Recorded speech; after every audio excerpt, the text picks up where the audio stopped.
how has the role of the AD changed, if at all? Well, I don't know if the role has changed. The magnitude has grown in terms of salaries and the like. But I think the people in the effort to really contribute to the success of these students and on the student and the athletic side is still there. I mean, so in the sense of magnitude financially, particularly here, there's been a lot of growth. I actually, to your point, Drew, just this morning when I was in a meeting, Coach Berenson brought in an article from back in 1984 with the salaries of the coaches back then. And he was looking for something and found it and thought I would enjoy it, and I did. At that time, Bo Schembechler was making more than Don Campbell. And it didn't surprise me. The amount he was paid surprised me back in that day compared to now. But I don't think things have changed much in terms of decision making, in terms of efforts on the focus on helping these young people grow, the focus on helping them to produce success on the fields of play. I think those things are all still the same. Is it harder, though, for an AD nowadays to take a back seat to the more high-profile coaches? No, not for me. I never see it in the, if you're truly a team, there are times where I'll have to step up to the podium and address things, and there are times where Coach Harbaugh and the other coaches will be out front. I never have concern about who's in the front, who's in the back. As long as we're all in the same car moving forward, I'm good with it.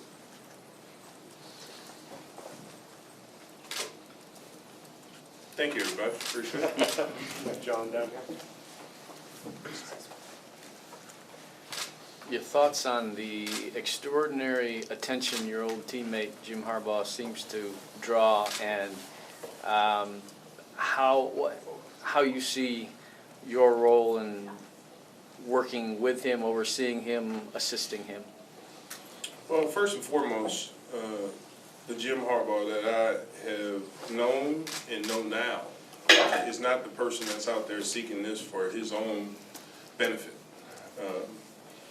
The attention comes, it seems to come often. I don't think it's, as I've talked to him over the last 4 or 5 weeks, it's nothing intentional he's doing to say, I want attention. He's going to do the things on Twitter, he's going to make the responses to questions in the way that he wants to do it. But there's nothing that he's doing to try to bring attention to him. I think he's doing what's in the best interest of the team.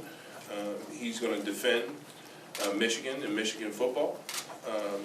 And that if that creates some attention, if the things that he does to make this football team better create the attention, and that comes with it, then he realizes that that's just what's going to happen. But he's doing it because everything that we've talked about that he's done, he's doing because he thinks it's in the best interest of Michigan football. And for that, for me, I don't mind him getting the attention that he gets. Warde, there's been a lot written about the transgressions, for example, Syracuse and North Carolina in the Final Four, and you've got a basketball program that's run by a guy that most people think is clean. What's the balance there? Obviously, you want to win at the highest level, but you don't want to go into those gray areas. How do you kind of walk that line? You do, and you focus on doing the right things on a daily basis. And I'm not going to sit in judgment of any institution. They have people there that are trying to make sure that things are done the right way. And sometimes it happens that you don't. You deal with the penalties, you deal with the things that have to come out, and you move forward to get better. What we do is going to try to work at it on a daily basis to emphasize the things that are important. I tell people here all the time, we're here to focus on the academic success of our students. We're here to focus on developing them to win championships and compete for championships. We're here to develop them as young people and win and do all that within the rules. And lastly, we're gonna have fun doing it. And so, I'm not going to comment or sit in judgment of other institutions because I know many of my colleagues across the country are trying to do those same things. And where there are issues, you deal with them. You deal with them quickly and effectively, and you move forward so that they don't happen again.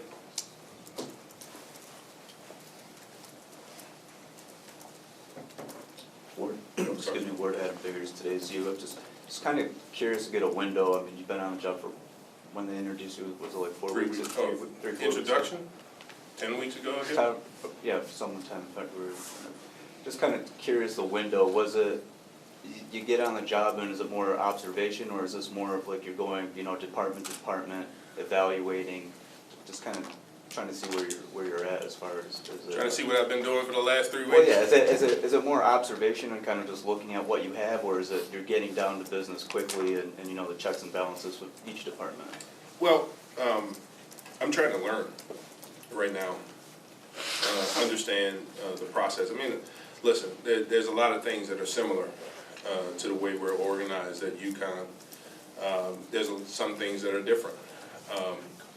And so I'm trying to learn and get the thoughts from people throughout the department, meeting people, just going around saying hello. I like to get out of my office. It's been hard the last 3 weeks. My little Fitbit has not been moving much. Sitting in my office, I wish I could, you know, you shake it. Because I'm in competition with some friends and I'm really getting killed right now. But I just want to get to know what this place is.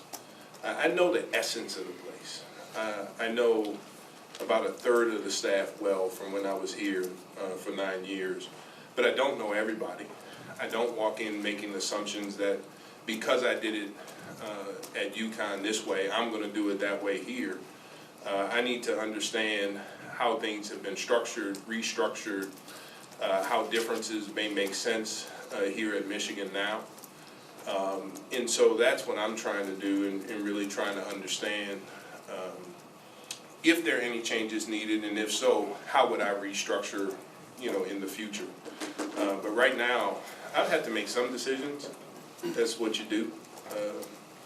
But for the most part, it's really, I don't want y'all to think I'm just sitting there listening to everybody either complain or, you know, pump up the things that they do. I'm trying to really understand and get to the heart of what people do and how we're organized in this first 3 weeks.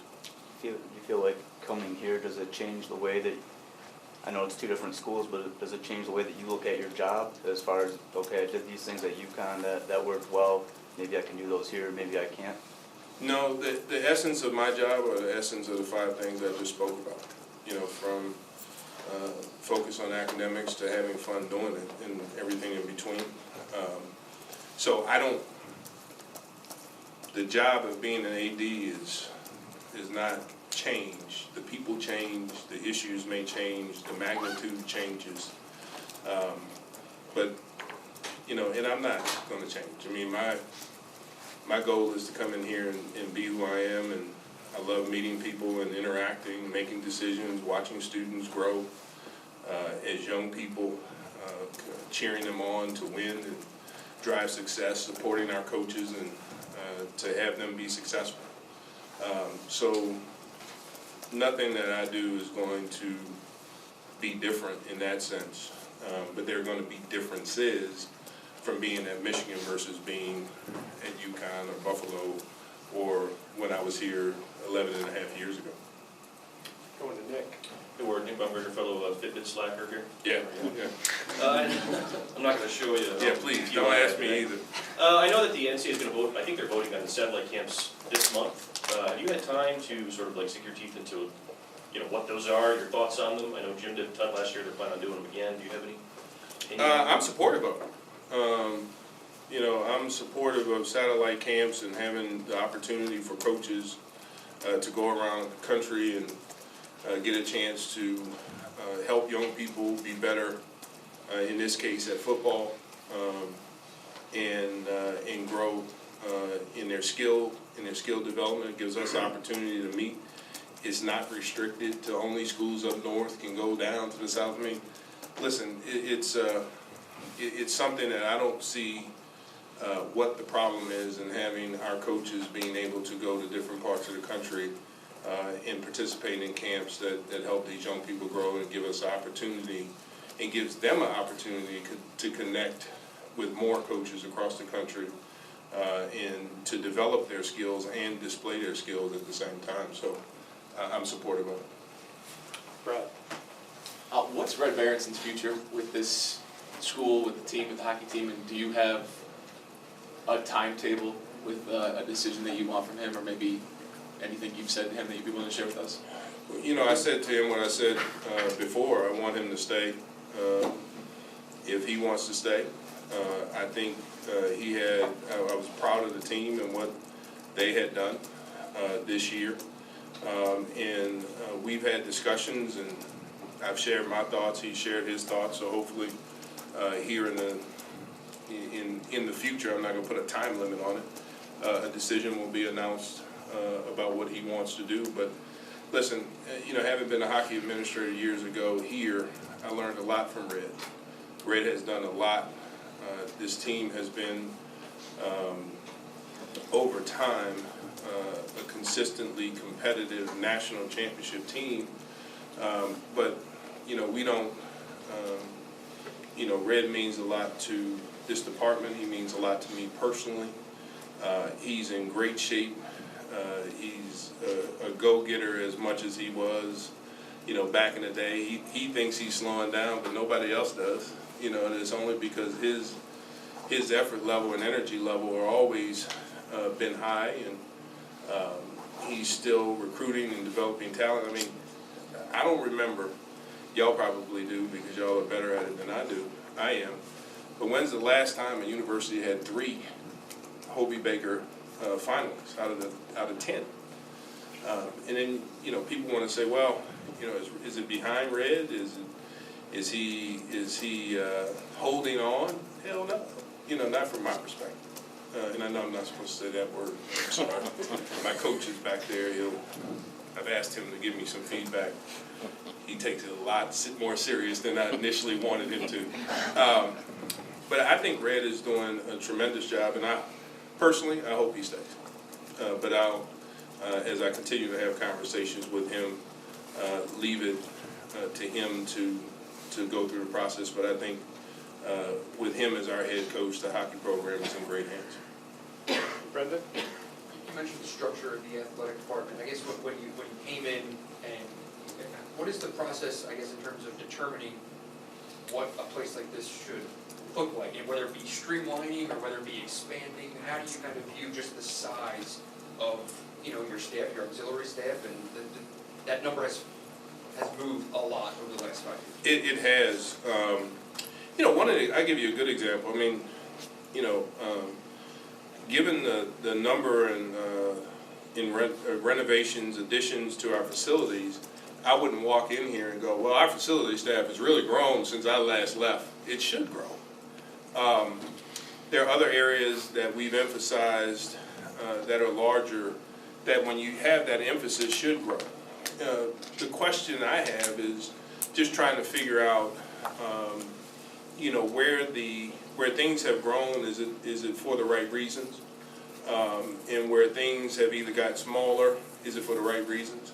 And so you're trying to figure that out as it relates to the perspective, the philosophy that I have coming in the door, and whether I need to adjust or we need to meet in the middle, or if we need to go to, you know, one way or the other.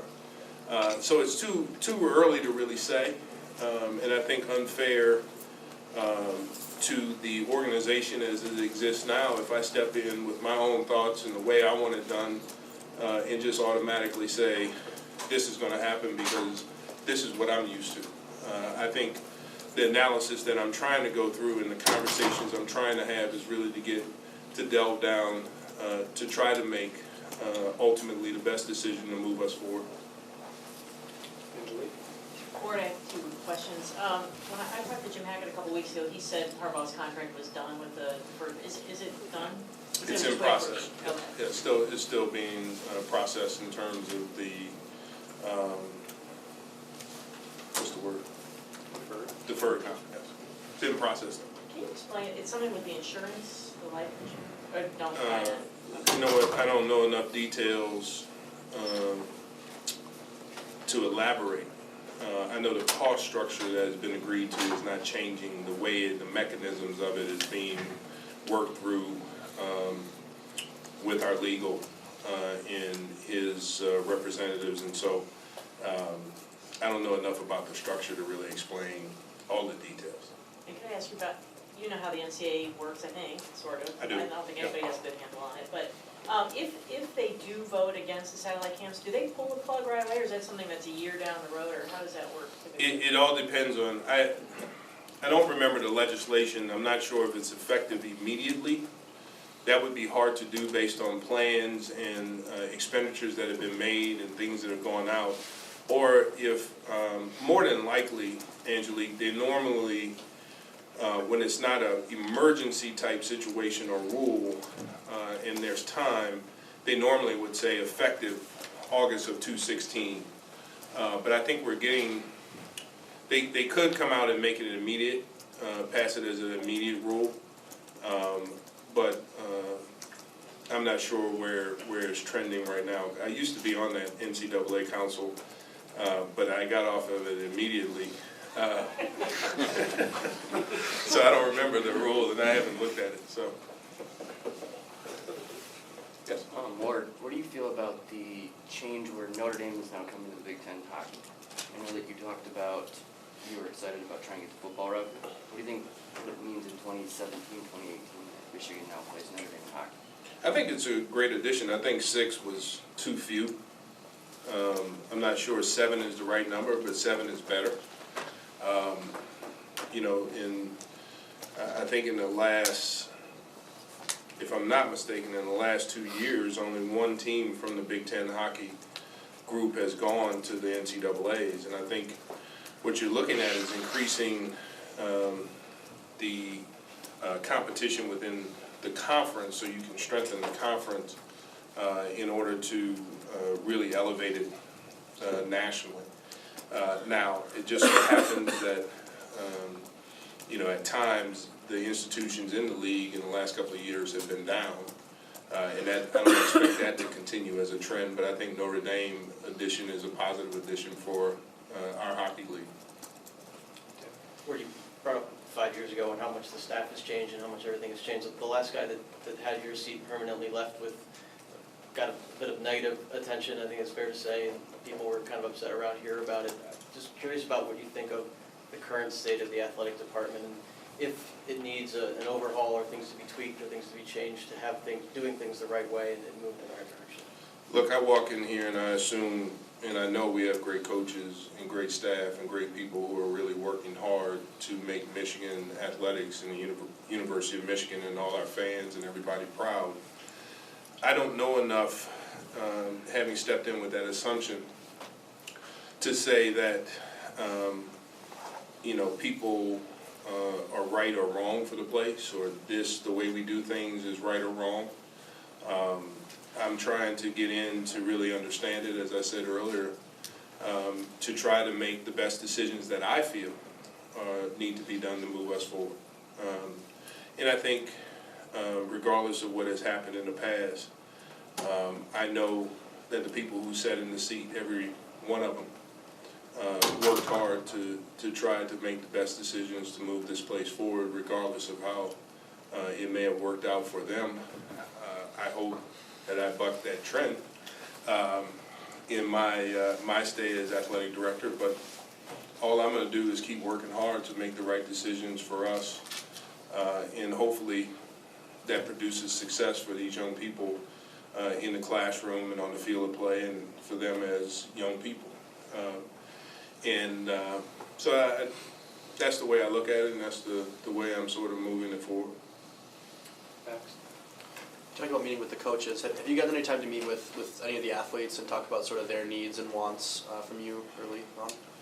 I have had an opportunity on 2 or 3 occasions to meet with different groups of the student athletes. I haven't met with all 950 in one area, but I met with our SAC representatives a week ago when I came in requested that I get a chance to meet with some of the students. But not really one-on-one time to get their feedback. What I told our SAC group is that they're an integral part of our success, and their feedback is important to me. I will meet with them on a semester basis, each semester, go in, talk about what's on my mind, hear their thoughts. I did tell them that I want their opinions on student-athlete time demands, and that's a big issue with the NCAA. I need to know where our student-athletes are on that issue. I had my first meeting with a team. I was telling Bev Plocky when I met with her that I wanted my goal of going out and meeting all the teams, and she invited me right away because they're in the regionals to get a chance to say hello to them and talk about that and tell them how proud I was of the Big Ten championship. And that was a great meeting. But I haven't yet to get into meetings with individual students where I talk to them about wants and needs, but that's coming because one of the needs that I have is to really understand where our group of student athletes are with these student athlete time demand issues that are nationally being talked about now. I need to hear from them, not just my coach's voice is important, my staff voice is important, but on that issue, I need to hear from our students. So I plan on doing that definitely by the fall, and I know our SAC representative for the Big Ten has been actively involved in the Big Ten discussion with the SAC representatives from around the conference. Ward, this is kind of a two-pronged question. If you could first just kind of talk about your sense of how it feels to watch Jim Harbaugh in action. I mean, at times when we're out seeing him and he's conducting practices at Ford Field and down in Florida, it feels a little like, you know, when the Beatles first came over to the States. I mean, he's kind of got that effect on fans, and I think the university. And then the second question, if you could just kind of reflect on some of your memories of playing in the spring game, what it means to students, what it means to athletes, what it means to the fan base, and also that it's going to be, you know, a bit later on a Friday night. First question, you know, Drew may be the only one who remembers, but I'm just saying. But my freshman year, when Jim was the quarterback here, and as a quarterback, you always attract attention, always. And I was always impressed from back then with the way that Jim was always himself and handled the attention. I don't know how it's perceived by the media. I really don't read a lot about others' perception of individuals, but I will say this, that Jim has always been himself. And the reality to me in this world is I respect people who are themselves, who are true to themselves, who are not trying to be what other people always want them to be. Now, we always try to be professional, and we always try to carry ourselves in a manner that presents the best of ourselves. But I've always been impressed. I remember the game. I don't even know if I should say this. I'm probably going to get dinged by my coach over there. I remember watching Jim when he was at Stanford in the conversation that he had in midfield with Pete Carroll when he was at USC. And I don't know who I was with. I don't remember the circumstances, but I do remember what I said. I said, that's the Jim Harbaugh I've always known. To be a competitor and to be fiery and to be passionate about his team, his teammates.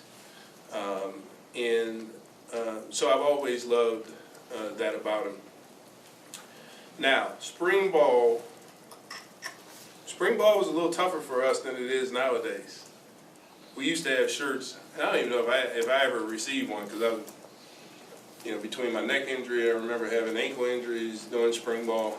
We used to hit for 20 days, every day, you know, for those who remember those days.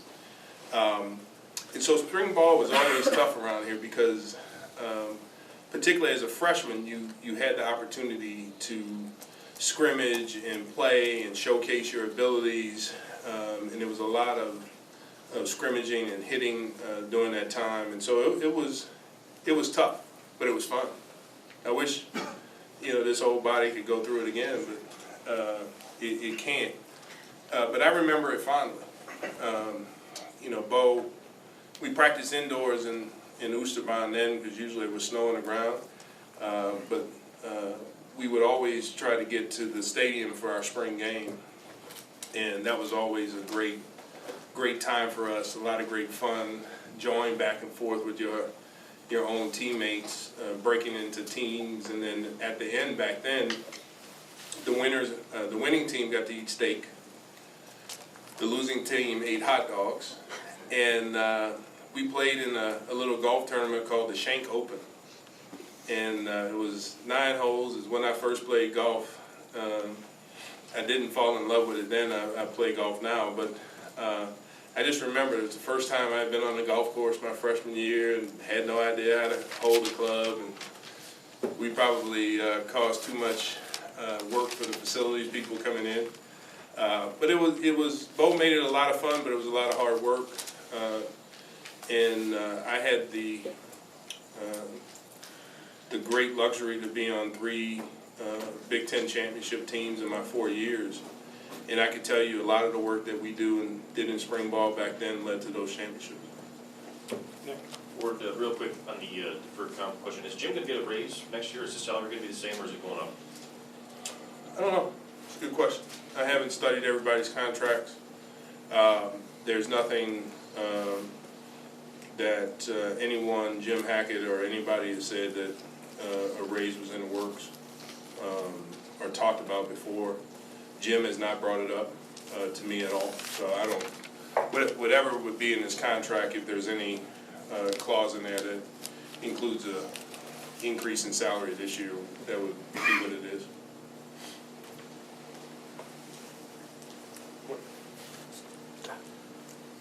Ward, tonight's spring game, obviously another primetime event, something new for the school. So I guess as you guys continue to do new things, how do you balance that with the tradition and the expectations at a school like Michigan? Well, I think you try something, you see how it works. You see what it brings to the team and the staff and what they're trying to do. I don't know the thinking of Jim as it relates to, we haven't talked about spring game on Friday, whether that's something he wants to do consistently or if he's trying something out this year. So we'll be there and see how it goes, and see what comes of it and see what the feedback is from it. But it doesn't bother me that it's a nighttime spring game. I mean, the traditions have normally been, Saturday at 1 o'clock or 12 o'clock or something like that. It's done differently at different places, and this is something that he wanted to try, and we'll see how it goes. Speaking of night football, you recently expressed an affinity for football games in the daylight. Do you anticipate that will influence schedules in future years, and some of your predecessors anticipated influence from the Big Ten wanting Michigan to play more night games? Your thoughts in that area too? It could be that we play more night games in the future. We talked about it this year as I was coming in and made the decision that this year we wouldn't have a night game here at Michigan Stadium. I was told, because I'm not a Twitterer, that I was getting heat because I said I didn't like playing games at night. Jokingly said that because if people would have heard the other part of what I said because I played for Bo, who thought you should always play at 12, 1 o'clock. In my career as athletic director and athletic administrator, I played a lot of night games. I'm not against them, but in the discussions that I had with many upon walking through the door, it was decided that we didn't want to play a night game here this year. So whether they'll be played in the future, I'm not against them. I think some of our fans like them, and I think I've heard from some of our fans who would prefer day games. But I know our fans love Michigan football, and whether it's played in the day or played at night, they want to see our team have success. Last year we played a significant, I shouldn't say significant, how many night games did we play on the road last year? 3? Was that total 3? I mean, that, you know, I know the fans are interested in night games, but that's really taxing, particularly coming back late at night for the team, those kind of things on the team. And so, you know, we considered a lot before we said that we wouldn't have a night game this year, but the future, there could be night games in Michigan Stadium in the future. Where there's been a lot of talk, or there were some calls 2 years ago, a year and a half ago, after the Shane Morris concussion incident here for increased player safety measures, and then talk about that here and there since then. Have you gotten a chance to evaluate those, and do you have any plans for changes there? We're going to constantly evaluate the safety protocol for our student athletes.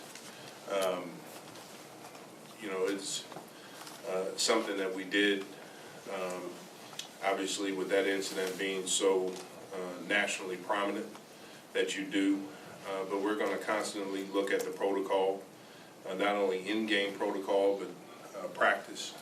I know Coach Harbaugh and the staff and the medical staff, you know, are monitoring and talking about impact, not only concussions, but injuries during practice.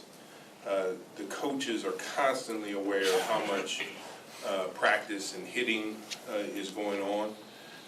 They're monitoring that for the good of their team, the individual student athletes.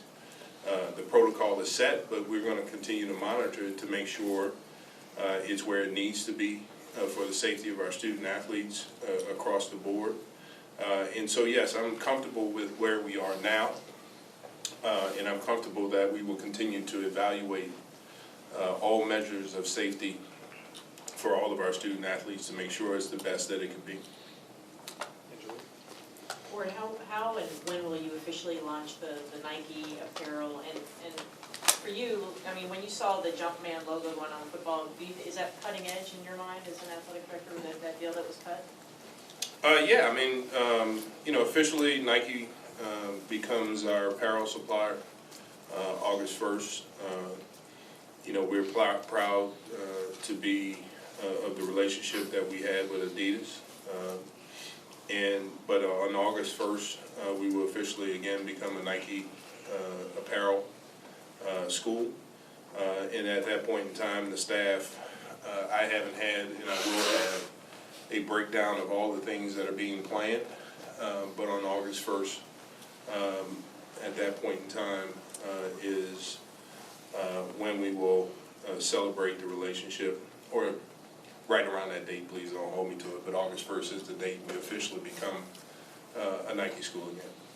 And what did you think of the Jumpman logo? Do you think that's a good thing I for think, football? you know, I think it's cool because, you know, the Jumpman brand is really established as a elite brand under Nike. And I think, obviously, with what Nike and Michael Jordan have done to elevate that, to have our teams and our kids be able to wear Jumpman apparel, it does put us on a cutting edge. It is the elite stuff that Nike develops, and we're going to be proud to wear it. I'm not sure how closely you followed during football recruiting, but obviously there was a lot of attention on Michigan and Harbaugh because some of the people who were committed, you know, didn't make it to signing day for whatever reason. What's your view? Is once an offer is made, is that something that you feel should be honored regardless when signing day comes around, or do you think is that a discussion to be had at some point? Well, the part of the question is regardless. And I wasn't here and haven't had a discussion with Jim around each of those cases. But I agree with the issue, and as an athletic director, there's been times in my career where it's happened that things pop up that you learn along the way that cause you to reevaluate a decision that you made and have another conversation with a prospect about whether or not this is the best place for them. But I don't know, I'd have to talk to Jim more about each individual case and to get his sense of it, but the evaluation process does continue, and it has to, for the good of the institution and the young man or young woman who you are recruiting.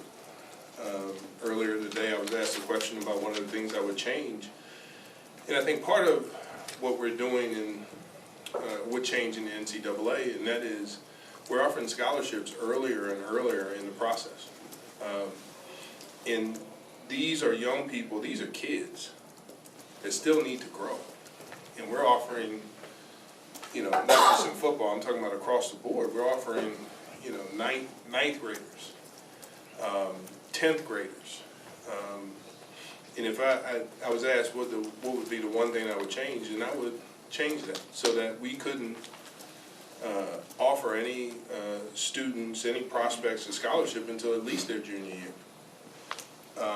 It wasn't until my senior year that I was offered a scholarship to come here, and the scholarship offers I received elsewhere. And I'm not going to make this individual, but I don't see why we need to have our coaches running around the country offering a 12, 13-year-old, 14-year-old kid scholarships. I mean, I just think that's way too soon, personally. Do you guys have enough, I guess, profile that you can do something that's different than other people? You know, Mark, it's a good question. Yeah, we have the profile to be able to say it. But when it's not something that everybody coalesces around and sees as the right thing to do for the student athletes, the opposite question occurs. What are we doing? You know, on the time that there's wrong with it, the question is, people say to me, well, Ward, what does it hurt? You know, well, I just think you don't know enough. You don't have enough information about what this young person is going to do. I'll give you a perfect example. Probably going to bore y'all, but my daughter,